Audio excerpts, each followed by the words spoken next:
Agro e prosa, apresentação Divino Ronaldo.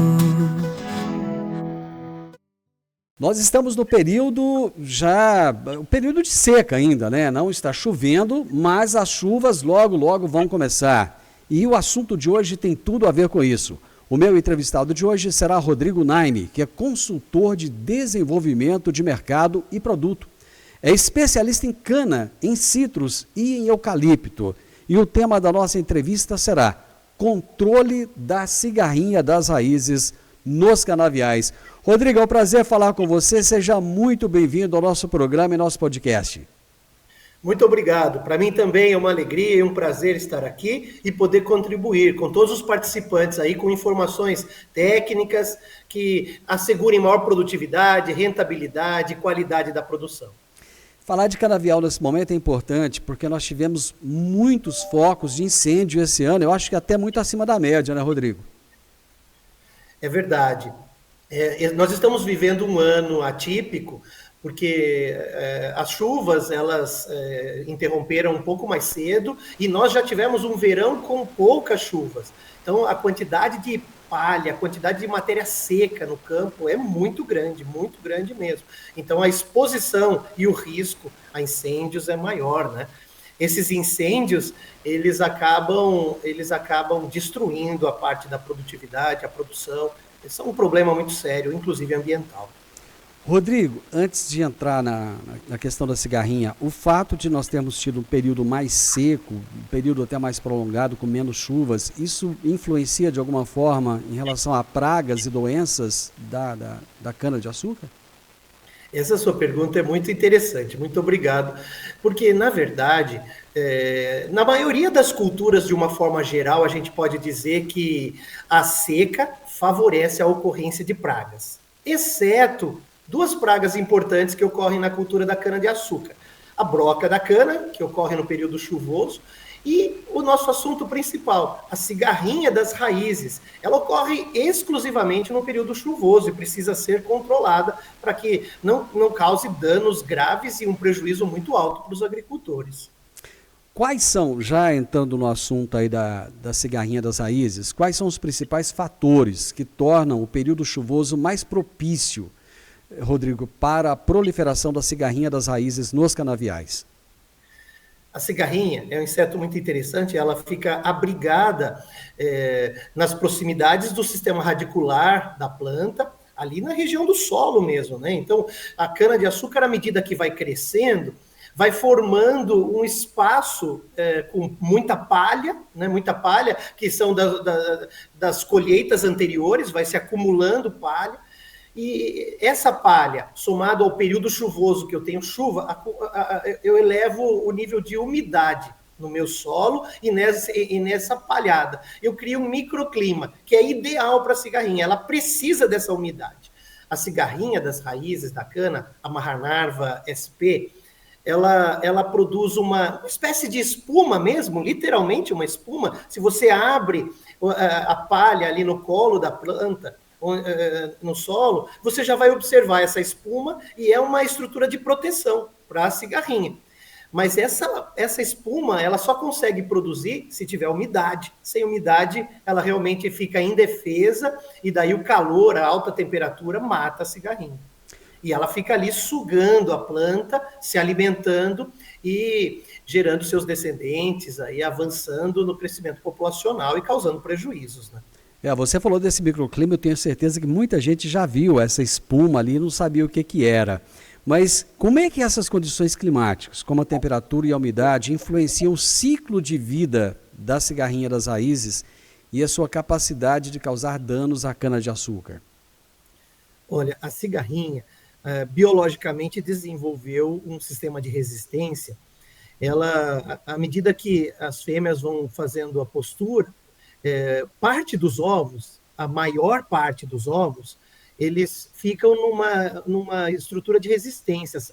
Nós chamamos de ovos quiescentes. O que quer dizer isso? São ovos que a ninfa não vai eclodir. São ovos que vão ficar numa espécie de dormência. E eles ficam aguardando o período chuvoso. Então, quando começam as chuvas, e aí eu tenho umidade relativa, eu tenho solo na capacidade de campo, eu tenho condições para que essas ninfas eclodam dos ovos e, a partir daí, vão começar uma nova geração. Então, a umidade é fundamental. A temperatura também é importante, né? Mas, naturalmente, nós temos o início das águas, ali o período de primavera e, em seguida, o verão. Isso favorece. Alta temperatura e alta umidade favorecem o desenvolvimento da cigarrinha. Ela chega a produzir, com essas condições favoráveis de umidade e temperatura mais alta, elas chegam a produzir 3 até 4 gerações por ano. E isso vai causar danos severos, com certeza. E essa primeira geração, ela é gerada a partir dos ovos quiescentes da safra anterior. Quer dizer, do último período chuvoso, lá de janeiro, fevereiro do ano anterior, os ovos eram quiescentes, estavam na estrutura de resistência. Quando chega em setembro, outubro, com o início das águas, eu tendo condição favorável, esses são as primeiras ninfas que vão eclodir. E aí elas vão começar o desenvolvimento e vão se desenvolver num ciclo populacional crescente até fevereiro, às vezes anos com maior intensidade de chuvas, podendo chegar até março e abril, né? Altas populações. E esse é o período que elas precisam ser controladas. Nós tivemos um fenômeno recente agora, em que nós tínhamos variações de temperaturas muito bruscas, né, durante o dia, durante a noite, e às vezes você tinha aí, por exemplo, aqui na minha região, que eu estou em Goiás, nós tínhamos mais de 30 graus de temperatura durante vários dias. De repente a temperatura caía aí 15 graus, quase que de um dia para o outro. Isso de alguma forma influencia para a cigarrinha? Sim, influencia. Influencia e favoravelmente para nós que produzimos cana, porque as baixas temperaturas desaceleram o ciclo. Quer dizer, o ciclo de vida da cigarrinha fica mais longo. Nós estamos falando aí de um período maior de ovos, de ninfa, de adultos, e esse período mais longo vai proporcionar uma maior facilidade de controle, menor dano, né, menor nível de dano daí à cultura. São as temperaturas mais amenas, né? Então, mesmo que eu tenha um dia muito quente, as noites mais frias vão desfavorecer a cigarrinha. Agora, é importante ressaltar que o fator mais decisivo que favorece o desenvolvimento dessa praga, desse inseto, é a umidade, né? Se secar, realmente eu não vou ter o problema.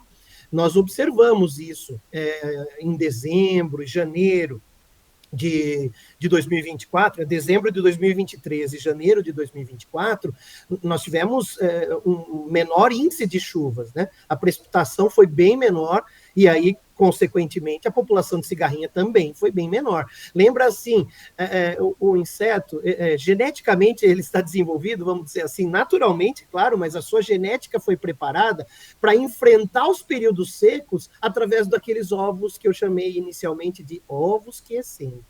Então, quer dizer, quando a cigarrinha está exposta a uma condição mais seca ou de baixas temperaturas, ela desacelera o ciclo, desacelera o metabolismo, desacelera o desenvolvimento, e aí os ovos, a maior parte, passa a ser ovos quiescentes. E aí ela fica na estrutura de resistência. A população só vai aparecer novamente quando iniciarem as chuvas, quando tiver uma condição de novo favorável, né, que é alta umidade, principalmente, e alta temperatura. Bom, há uma palhada que fica ali no solo. Como é que o manejo da palhada, deixá-la no solo após a colheita da cana crua, pode influenciar essa proliferação da cigarrinha? Isso é muito interessante. Veja que nós cultivamos cana-de-açúcar no Brasil com mais de 100 anos, né? Bem mais de 100 anos, desde o descobrimento. E a cultura teve uma grande importância aí há cerca de 150, 100 anos atrás. No entanto, cigarrinha nunca foi uma praga muito importante, né? Ela estava presente, mas não tão importante como é hoje. O que acontece é que, quando adotamos a colheita mecanizada tem uma característica, ela acaba deixando toda aquela quantidade de biomassa, aquela quantidade de palha produzida pela planta, ela deixa sobre o solo. Então, imagine você e todos que estão aqui nos ouvindo, que chega a conter cerca de 20 toneladas de palha por hectare numa área aí de terceiro ou quarto corte de cana-de-açúcar, né? Muita palha. É uma camada bastante espessa, e essa camada, ela mantém o microclima sobre o solo, quer dizer, aquela umidade alta e temperatura alta que a cigarrinha precisa. E isso favorece muito. Na verdade, quando a gente não tem palha sobre o solo, você vai ter uma pressão menor. Você me perguntou inicialmente da questão dos incêndios, né? Os incêndios, infelizmente, são algo terrível. Nós não queremos que aconteçam jamais. Mas quando a palha é reduzida, isso desfavorece o desenvolvimento da cigarrinha. Né? Se eu posso falar em algum ponto benéfico, é esse, que eu reduzo a palha e, portanto, reduzo os níveis populacionais desta praga, deste inseto. Nem tudo é totalmente bom e nem tudo é totalmente mal, né, Rodrigo? É verdade, é verdade. Rodrigo, quais são os principais sintomas de ataque da cigarrinha das raízes que os produtores devem monitorar durante esse período chuvoso? O monitoramento fundamental que vai definir a aplicação é o monitoramento das ninfas, da presença da ninfa. E como que é feito isso? Quer dizer, o produtor deve entrar na área de cana e ele vai fazer alguns pontos, uma amostragem, alguns pontos ao acaso dentro da área, e ele vai medir 1 metro ou 2 metros lineares de uma linha de cana, vai abrir aquela palha e vai contar o número de ninfas que ele encontra. Não é difícil, é bem fácil observar isso, porque vai encontrar a presença da espuminha ali próxima da raiz, onde está a ninfa.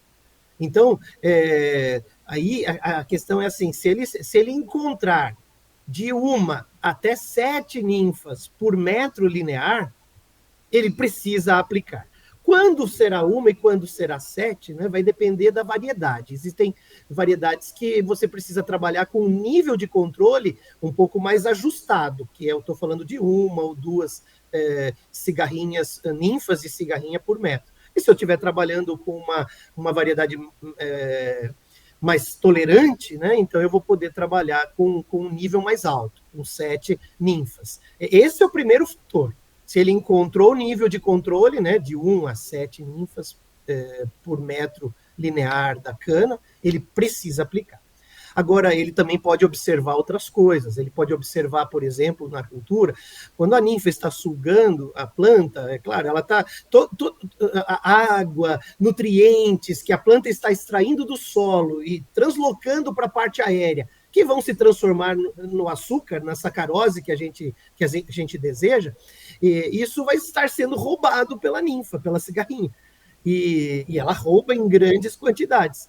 Nesse processo, ele vai conseguir observar, por exemplo, no colmo, abrindo o colmo da cana-de-açúcar, ele vai observar algumas partes onde houve o ataque do adulto, né? Agora não da ninfa, mas do adulto. Ele vai observar um vermelhidão, né? Que é típico daquela situação, porque a cigarrinha picou ali, ela é um inseto sugador e está succionando, está sugando a seiva da planta, então ali há uma oxidação daquele açúcar, fica vermelho, então abriu o colmo, abriu a cana, ele já vai observar essa vermelhidão, e isso é um problema. Além disso, o terceiro aspecto é a questão nas folhas. Ele também vai observar a cigarrinha, quando ela pica a folha, você já tem ali também o dano, né, a lesão na folha, a lesão no limbo foliar, o que compromete a fotossíntese. Mas de todos esses 3 aspectos, o que se monitora de verdade para tomar decisão são o número de ninfas por metro linear na cana. Esse é o fator decisivo. É com base nisso que se toma a decisão da aplicação. Hoje se fala muito de manejo integrado de pragas, né? Quais são as estratégias de manejo integrado que podem ser adotadas para controlar a cigarrinha das raízes de forma eficiente, mas também sustentável?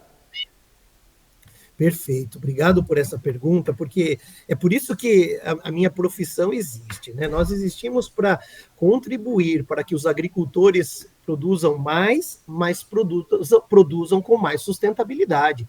Né? Mais sustentabilidade, eu estou falando de buscar menor custo, menor uso de ferramentas, né, para o manejo, dentro da possibilidade, menor agressão ambiental, são vários fatores que nós buscamos. Então, o manejo integrado de pragas, como nós chamamos de MIP, ele é a adoção de diferentes práticas de controle, né, para que você consiga obter o máximo resultado com o menor custo e com o menor impacto, tanto ambiental quanto menor desequilíbrio de insetos. Né? No canavial, a gente tem insetos benéficos que eu não quero matar, eu quero matar a cigarrinha especificamente, porque ela está causando um dano, porque ela está no nível de controle, ela está acima do nível de dano econômico. Mas se ela estivesse abaixo do nível de controle, eu também não quero matá-la. Né? Eu quero conviver o máximo que eu puder com uma condição biologicamente equilibrada no canavial ou em qualquer outra cultura. Equilíbrio.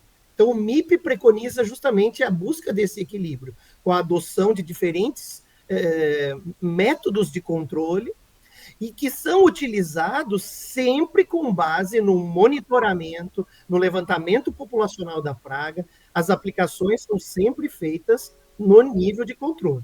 Né? Nós não queremos, e os agricultores também não querem, utilizar produtos ou utilizar qualquer ferramenta ou estratégia de controle quando não precisa. Porque quando não precisa, vai causar um impacto.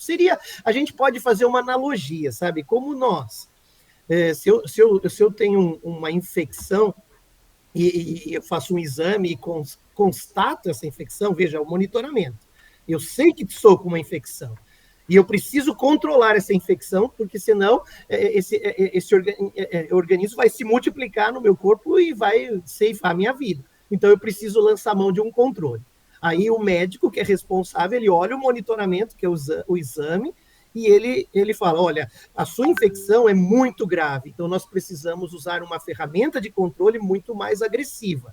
Ou então, a sua infecção é bem leve, bem tranquila, é só você tomar uma vitamina, é só você se proteger de friagem, você já vai estar bem. Então, a ferramenta de controle vai ser determinada em função da gravidade do ataque. E por isso que o monitoramento é fundamental, né? Muito fundamental.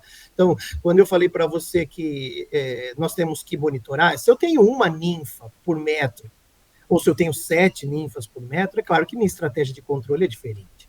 Né? Uma ninfa por metro, eu posso fazer uma aplicação imediatamente, eu vou manter a população baixa, não vou ter danos. Se eu tenho 7 ninfas por metro, eu tenho uma condição favorável para a cigarrinha, é claro que eu preciso talvez lançar mão de 2 aplicações aí, eu tenho que baixar esse nível populacional. Caso contrário, eu vou ter danos, né? Vou ter perda de produtividade, etc.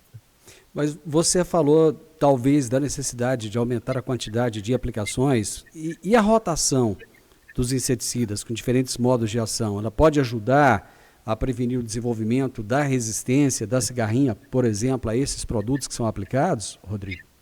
Perfeito, com certeza. Então, antes, eu vou falar da rotação de produtos e vou falar também um pouquinho da rotação de métodos de controle.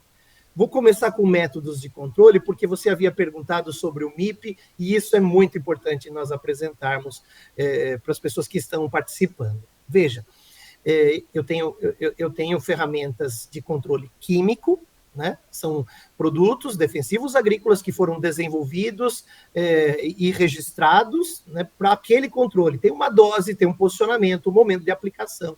Eles vão ter uma ação mais rápida. E eu tenho também o controle biológico. O controle biológico é muito importante, é tão importante quanto o controle químico.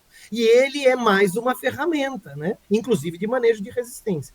Então, existem fungos entomopatogênicos que vão contribuir nesse controle, e aí são fundamentais. O controle biológico vai junto com o controle químico, ele também tem a sua importância. Agora, falando de controle químico, nós também precisamos rotacionar o controle químico.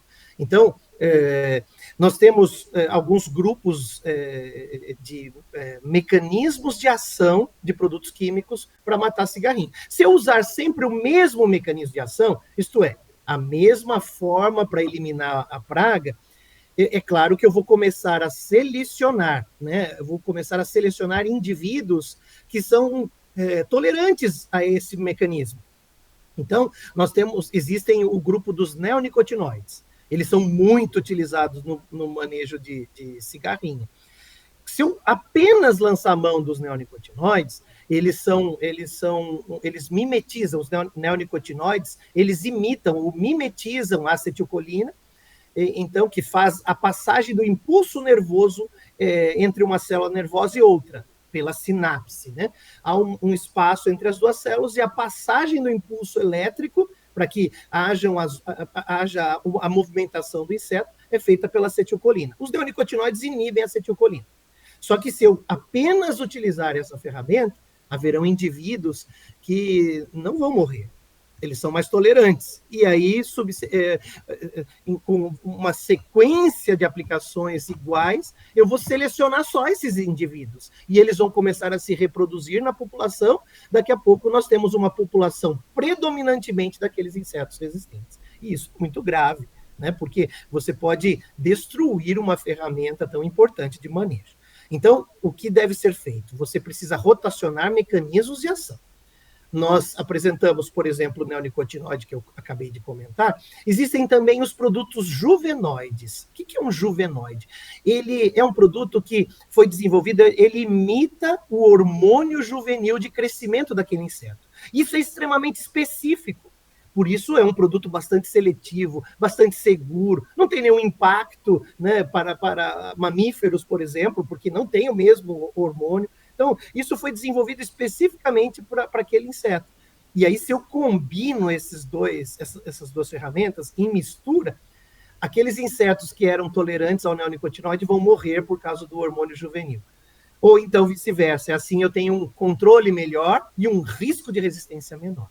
Mas não basta só isso, eu também preciso rotacionar com outros mecanismos de ação. Então, existem diversos produtos para o manejo, existem diversas ferramentas, a Ihara apresenta o Maxan, é uma dessas ferramentas, mas o agricultor deve lançar mão das diversas ferramentas para fazer a rotação de controle químico. Isso é fundamental.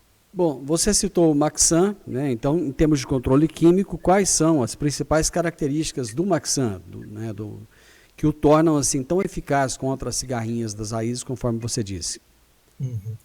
Você lembra que eu comentei dos ovos quiescentes? Sim. Ovos que são a estrutura de resistência, né, da cigarrinha. Então,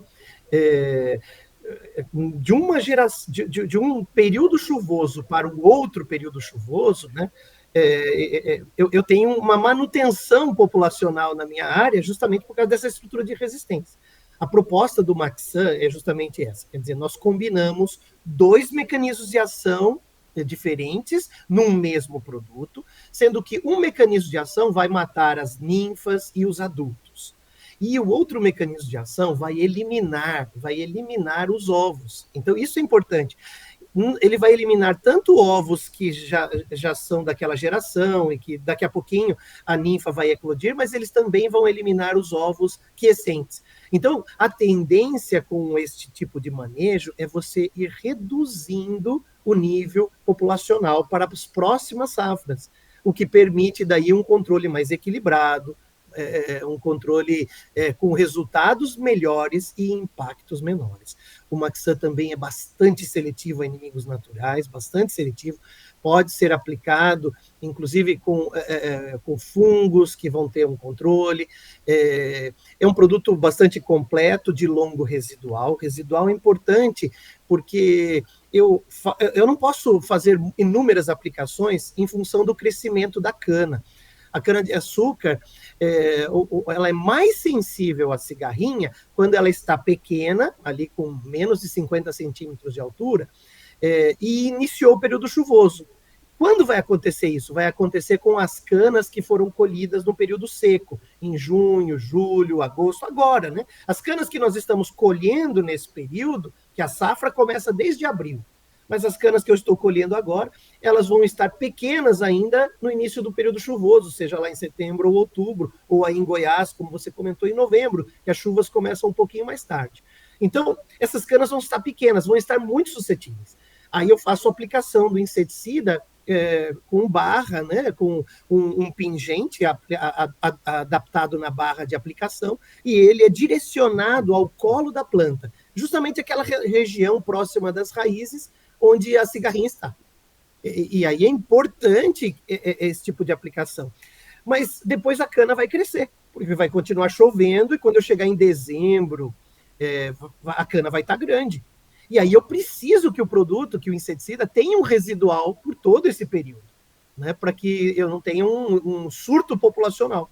A segunda aplicação nas áreas que são necessárias, o produtor só vai saber com o monitoramento que nós já comentamos, né? Ele vai fazer lá em final de dezembro, início de janeiro, né? Mais comum em janeiro. Por isso que o residual é importante. Não dá para ele fazer antes disso, senão ele não conseguiria fechar o período chuvoso todo, que vai de setembro, outubro até março, com 2 aplicações apenas. Teria que lançar mão de talvez 3 aplicações. Isso, além de custo, é um maior impacto, né? Maior número de operações, maior pegada de carbono, é o que nós não queremos, né? Então, Maxan é um produto bem completo, principalmente por causa desse aspecto. Longo residual, duplo mecanismo de ação, seletivo aos inimigos naturais, seletivo a insetos benéficos e aplicado no lugar certo, vai dar um período longo de controle e sucesso para o agricultor, né? Maior produtividade. Eu imagino que aplicar na época da chuva não deve ser muito fácil, né? Deve ter uma série de desafios. Eu gostaria de saber quais são esses desafios enfrentados pelos produtores ao utilizar inseticidas durante o período chuvoso. Muito bem lembrado. Realmente, no período chuvoso, os produtos químicos que são aplicados estarão mais expostos a uma série de intempéries. Então, um ponto muito importante é a lixiviação. Lixiviação é a capacidade do inseticida descer no perfil do solo. Eu não quero que ele desça, não quero que ele se movimente, eu quero que ele fique ali na região das raízes, seja absorvido pela planta e controle o inseto. E depois do período de controle que ele precisa entregar, que ele desapareça. Esse é o nosso grande objetivo. Então, para isso, algumas características físico-químicas são muito importantes, né? Nós estamos falando do Maxan, então vou usá-lo como exemplo. Ele tem um produto que é altamente sistêmico e ele é rapidamente absorvido pelo sistema radicular da cana. Por isso ele é aplicado, direcionado ao colo da planta, através do pingente, né? Nós chamamos essa aplicação de aplicação em jato dirigido 70-30. 70% cai sobre o solo e 30% cai no colo da planta. E aí esse produto é rapidamente absorvido pelo sistema radicular, e aí então vai translocar pela planta. O produto que sobe para a parte aérea vai eliminar os adultos, a cigarrinha adulta, que vai lá picar a folha, ela vai sugar o produto e vai morrer. E no sistema radicular, as ninfas, né, que estão succionando, estão sugando a planta, também vão ser eliminadas. Agora, o produto tem que ser adequado para isso, porque se ele não for rapidamente absorvido, ele poderia se perder. Esse é um desafio da aplicação no período chuvoso, esse é um grande desafio. Outro desafio é que o período chuvoso faz com que a cana cresça rápido. E esse crescimento chega a um ponto que há uma limitação de aplicação, né? Então, por exemplo, quando a cana tem 2 metros de altura, você não consegue mais aplicar com equipamentos tratorizados, com equipamentos terrestres. Aí tem que lançar mão ou de uma aplicação de drone ou de um avião. Então, são grandes os desafios, né? São grandes os desafios. No período seco, também há desafios, sabe? Eu costumo dizer que aquilo que é vantagem no momento pode ser desvantagem no outro momento. Então, no período seco, aí você tem uma baixa umidade do ar, você tem que trabalhar com gotas mais grossas para que aquele produto atinja o alvo e não se perca na forma de deriva. Então, são desafios, né, que nós temos que enfrentar. E você falando de desafios, nós temos aí a questão das mudanças climáticas, né, que o tempo todo a gente percebe que isso tem acontecido, mas existe uma evolução das práticas agrícolas. Quais são as perspectivas futuras para o controle da cigarrinha das raízes? Essa pergunta é muito importante, obrigado pelo desafio, até para mim, né? Realmente nós vemos claramente mudanças significativas nas condições climáticas. Então, eu trabalho também com citros e a cultura dos citros é muito mais sensível. E a gente vê, por exemplo, que há 10 anos atrás não se pensava, pessoas eram bem reticentes a instalar um sistema de irrigação. E hoje, praticamente, todos os plantios novos já vêm adotando um sistema de irrigação, porque senão não consegue produzir bem. Quando a gente fala de cana-de-açúcar, isso também é observado. Então, veja, nós temos tido períodos chuvosos com chuvas muito intensas, às vezes regiões com chuvas até em excesso, causando danos, problemas de lixiviação, problemas de erosão no solo, são desafios. E nós temos também período seco, às vezes muito seco, como foi esse ano. Olha que coisa interessante, o ano passado nós tivemos talvez o melhor ano de produção de cana nos últimos 10 anos. Né? Foi a maior produtividade média, nós tivemos uma chuva equilibrada, foi um ano fantástico. Né? Mas nós esse ano, já entramos com déficit hídrico em dezembro e janeiro, né? Aí as chuvas atrasaram e aí começaram em fevereiro, avançaram um pouquinho mais, entraram em abril. Isso dificultou o plantio, né, porque o plantio da cana acontece nesse período chuvoso também, então dificultou o plantio, atrasou o plantio, foram grandes os problemas. Daí entrou um período seco muito intenso, né, e nós estamos hoje já com uma perda acumulada de produtividade de cana, decorrente da seca, que é muito grave. E aí, ainda por isso, a gente viu essa situação de incêndios e tudo, né? Então, nós já temos cerca de 20 toneladas aí perdidas em termos de produtividade média, que são decorrentes da falta de chuva.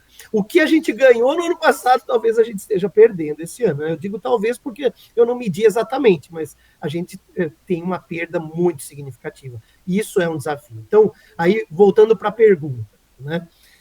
Quais são as perspectivas futuras? Então, essa oscilação, ela torna também instável o sistema pragas, plantas daninhas e doenças. Você não sabe exatamente como se preparar, então o planejamento nas usinas é muito importante, porque ela precisa pensar, se eu tiver um ano mais seco, eu tenho que estar mais preparado para esse tipo de ação. Se tiver um ano mais chuvoso, para o outro, para controle de cigarrinha, por exemplo, mais seco para o controle dos fenófilos.